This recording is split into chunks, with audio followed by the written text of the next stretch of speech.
Hello. How you doing? Hi. God. Everybody's been hounding me about, they're not drones, the UFOs, of sorts. Now everybody wants to talk about them in a different light, call them unidentified aerial phenomena, UAP, and I don't care what you call them. They're field propulsion craft. First, I'd like to get something on Baba Vanga. I found this picture, by the way, in the basement. This international spy, I'll edit that out. International man of mystery. That's me in Red Square at the base of the Kremlin. Yeah. Dark sunglasses, jacket with mystery pockets. Yeah. Head on a swivel. Right behind me there is Lobmoye Miesta. I don't know if you know what that is, but a lot of people had their eh, eh. That's not funny. Yeah, that's what they call it.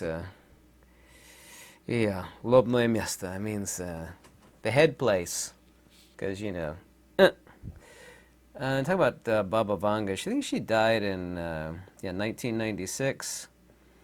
She gave a lot of prophecies with extremely highly accuracy, way higher than that of Edgar Casey. So that an ancient teaching would come to the world. She asked when the final conflict, or the big one, would happen. And she said that she was talking on this in 1980. She said it wouldn't be soon since Syria hasn't fallen yet. One of her prophecies was that when Syria falls, the world will burn. And 2 days ago, Syria fell. Baba Vanga also said in the year of the dragon, which of course is China, the fall of Damascus will split the world in two. You can take that for what it, however you want to take it. She died in 1996. She was a Serbian blind mystic. By the way, actually, it hasn't even been 48 hours since Syria fell. And already the United States has sent countless B-52 sorties over Syria because, the government has fallen. And the B-52s are dropping little packages, Also, too, Israel, some of the videos I've actually seen come out of Syria are kind of mind-blowing, and not in a good way. Israel's rolling really, really, really hard on... Israel is rolling really, really hard on Syria. They've also, too, taken several key strategic positions, and I don't know how much of Syria that Israel is going to take over, but they're working really fast. They see a perfect opportunity to infiltrate, and I don't know, maybe they're going to claim territory. I can't speculate about that.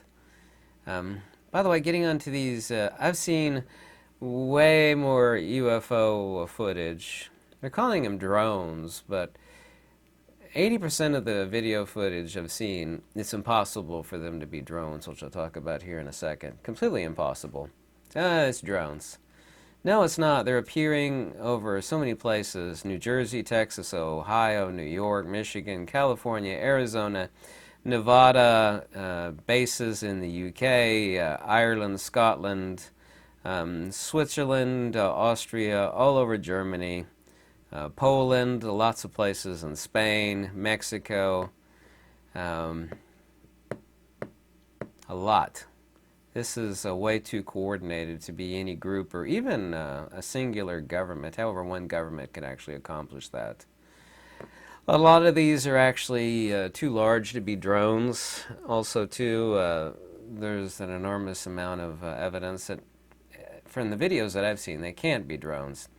One of them is a fascinating one where the center of the UFO, which is a field propulsion craft, the center section, not the lights, but the central section is rotating around either end. That's not a drone. These would have been brought down if they were simple drones, and or they would have been tracked back to whoever is flying them. Signal triangulation, by the way, has gotten really good. way faster, and it was fast enough back in the 90s for triangulating frequencies that fly drones. The lights on these craft are way too bright. The lithium drain on these, which are designed to keep a drone up and flying to supply power to the motors, way too bright. Most of these don't have any rotor noise, especially in the ones that are close. A couple of these I've seen which are fascinating. People are lasering the drones, and there's a couple video footage of the actual craft lasering people back. Some fascinating ones, and I've seen 6 such videos. I've seen way too many of these UFO video footage, just a little too much, that are impossible maneuvers. They're actually doing reverse course or right-hand vectors while traveling at extreme speeds. I've talked about this before for years, that in genuine field propulsion craft, you actually are freed from forward momentum issues, and that field propulsion craft isolate the craft and its contents, i.e. the travelers, or i.e. the pilots, from surrounding environment. So, like you hit the brakes and you go forward, for example. Forward momentum in any craft or any conventional vehicle that we know about, you're isolated from that with field propulsion craft. The only thing that actually fascinates me, since absolutely everything operates off of the right-hand rule, so understanding anti-gravity is rather easy, since all gravitational vectors are anti-spatial, are counter-spatial vectors. Some people keep saying, well, gravity is density, and I laugh when people say that. What sort of density are you talking about? Density requires a medium. I'll agree with you that it's a density, but it's a density of ether rarefaction. And how do you actually achieve genuine anti-gravity, such that you're not accelerating towards another mass? In this case, of course, that being the Earth. Well, you have to have a tremendous amount of energy, way more energy than can be carried conventionally. And by conventionally, I mean like liquid oxygen, hydrazine, solid fuel propellant. None of those things are possible. What's fascinating about field propulsion craft, of course, is that they're powered by a free energy device that's scalable, a scalable free energy device you're able to draw an enormous amount of both voltage and wattage from, to engage enough power that you're able to overcome anti-spatial vectors between the craft and, of course, the Earth. People keep asking me, they said, have you ever seen a UFO? And of course, UFO is like saying ghost. A ghost is a disembodied being. Field propulsion craft is nothing fantastical. And the answer is, I know 2 for certain. One was when I traveled to Murphy's Hot Springs, which is near the Nevada border, and live stream, I gave people the coordinates. You could actually see a portal on the side of a mountain. I don't have the GPS coordinates right here, but if you go on live stream, I'll bring up Google Earth and I'll give you the latitude and the longitude of that. There's actually a military base that's a forbidden zone just southwest of Twin Falls, Idaho. Well, I actually flew into Twin Falls, Idaho, and we took a bus to Murphy's Hot Spring, and I left there for many reasons in the middle of the night. Everybody down there said, every night you see UFOs. Like, every night? Every night. So it's the middle of the night. I had a complete stranger. He's an old dude. I paid him several $100s to drive me into Twin Falls, Idaho. And as we left the bridge that passes over, I forget the name of the river. It's about 20 miles or so north of the Nevada border, just north of Murphy's Hot Springs. Just over that bridge and to the west of there, about 30 miles as the crow flies, is where the military base is at.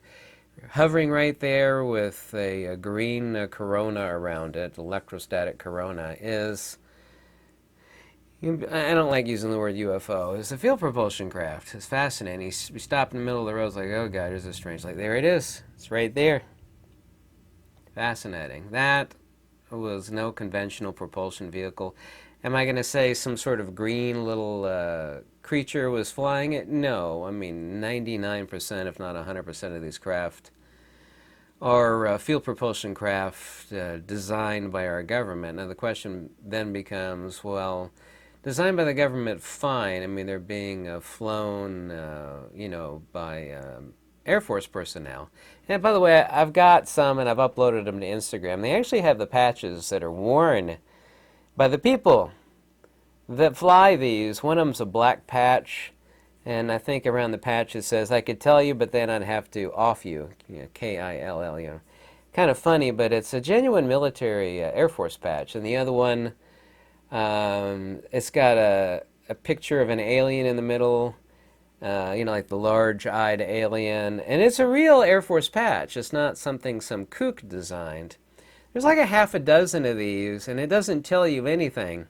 But they're genuine patches worn by field propulsion craft pilots, regular Earthlings. Now, whether these were backwards engineered originally, of course, I don't really like to speculate, but I'm sure that nearly all of these, of course, are military personnel flown craft. And the military base is just dead west of there.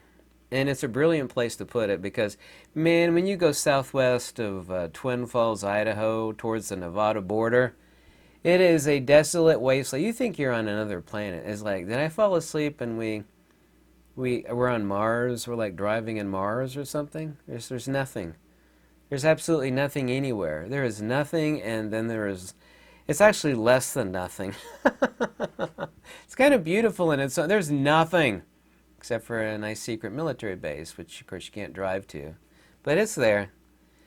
So these craft are actually doing impossible maneuvers. I laugh at the idea that these are conventional drones, even some of the larger military drones. Which are not field propulsion craft, they're conventional craft. They can't do reverse course at extreme speeds. The only thing they can actually do that are craft that are isolated from forward momentum because they're field propulsion craft. In other words, a bubble surrounds the craft from any experience of forward momentum doing a change in vectors at high velocity, which you can't do with a regular craft because you'd be splattered on the front of the windshield or whatever the conventional windshield that it actually has. What's the reason for this? This is the real question. Like, why is this going on? We've been talking for like 5 years now that they pull some sort of alien invasion nonsense. I know how these people think. This is all based on fear. If they keep ramping this up, and everybody's talking about it now, and yes, everybody's talking about it. It's all over the news, not that I trust the news. Like, what is this stuff? We don't know. It's a mystery. Is that... Remember that thing in Star Trek where they said, the whole world was in turmoil, and the whole world was united when the Vulcans landed? Ironically enough, this is where truth mimics fiction. And this is true. By altering people's belief systems, you can accomplish a lot. A lack of unity due to countless faiths, of course, we know what the three major faiths are, is a huge roadblock to the global cabal plan. If you could unite the entire world in this and have them to poo-poo their faith, because you have to ask yourself that question. This calls my whole faith into question. We have extraterrestrials here that are bothering Earthlings. They're all over the place. Everybody could see them, and it's going to ramp up. You could shake the whole world right to its core if, and this is not my opinion, this is the fact, if you actually wreck all the major world religions. If you're a true metaphysician, or Sophia Perennis, if you will, Sophia Perennis, genuine metaphysician, if aliens landed like Vulcans and said, "Oh, hello, take us to your leader," some sort of six-eyed alien with, purple skin, and that wouldn't change anything. Universal truth is a universal truth vis-a-vis embodiment and liberation, and that would never change anything. It's like, oh great, now we know aliens. When we knew aliens were out there, there's countless zillions of stars in our Milky Way galaxy alone. Who knows what percentage of those are inhabited, have worlds around those that are inhabited. Even if it's only 1/100th of 1%, that's still a huge number, and it wouldn't change anything. As far as someone that's into Sophia Perennis or a genuine metaphysician. However, 90+% of the world and the three major Abrahamic faiths, you would shake the whole world right to its core, and you could have them right where you want them. Just think from the perspective of a truly evil entity, meaning, Earthling, that's trying to unite the world. And if you could unite the world, then all you have to do is sway them universally. Fear and unification on that front is brilliant. I mean, that's exactly what I would do. It's like, well, I'm trying to unite the whole world and get them to do what I want them to do and follow our great plan. Reset. How would you do it? Well, I'd have to bring about something that would unify humanity. Well, what would unify humanity? Because all these people are basing, their belief system on their faith.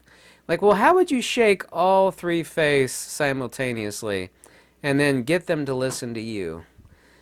Well, these three major faiths are all based on the fact that we're the center of the universe, essentially, and, we're, the Lord's special creatures, and if you have an alien onslaught on the world that's undeniable, that we're here to help you, you would get near overnight unification. And this is, of course, pure speculation on my part, obviously so. I'm not saying that it's not.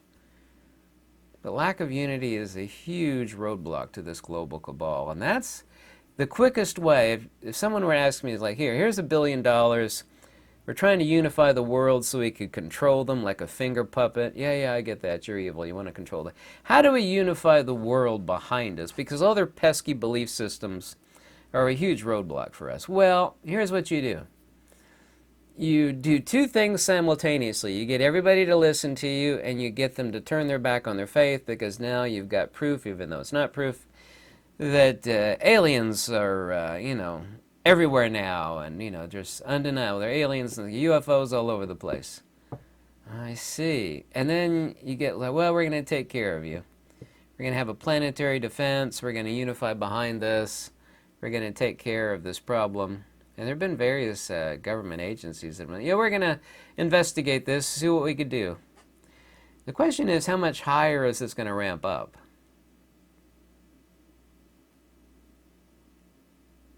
How much higher is it going to ramp up? There's so many things that are going on. By the way, the old orange man that got elected, he's still got, 40-some days before he takes office. Man, I gotta tell you, there's a whole lot of stuff that can happen in 40 days, plus or minus a few days. There's a lot of stuff actually going on right now. There's a lot of chess pieces on the table that are moving. Tell me what you think about Baba Vanga's prediction. She said when Syria falls, then the whole world's gonna, go helter-skelter, essentially, is what she said in her prediction. She said in 1980, she was asked, she said, is this going to happen soon? She said, no, not soon, because Syria hasn't fallen yet. Well, 48 hours ago, roughly, Syria fell. And Israel and the United States are going full out, full blast, now that the government's fallen. They see an opportunity. It's a void which they can take great advantage of. And they are doing exactly that right now. So, you tell me what you think. Thank you so much for watching. I hope you have a happy holiday. If you ever want to contact me, my information is below. Any donations always warmly welcome. I thought this was going to be a fun video. However, the first part about it, talking what's going on. I didn't know I had this picture. The one with me, I forget who took the picture, the one with me standing in Red Square there in Moscow. Or as they say, в Москве. Ну что ты? What are you doing in that? By the way, I stayed in that hotel. It's just the base of the Red Square back there. You can't see it. It says, that's the Гостиница Россия, the Hotel Russia. I remember staying there at night, and the roaches were climbing the wall. They were having like a horse race. It looked like the roaches were having a horse race. It's like, that would be like a hotel at the base of the White House. You're going to stay at the hotel at the base of the White House. Well, that sounds prestigious. I bet it's nice. Yeah, that hotel had a bunch of roaches on the wall. I'll never forget that. My room was bugged. The radio had a a bug in it, and it was a separate wire, not a power wire, an antenna wire that went to a room in some secret location in the hotel. That way they could listen to the foreigners, see if they can glean any information. Too smart to fall for that one. Thank you so much for watching. Have a lovely day.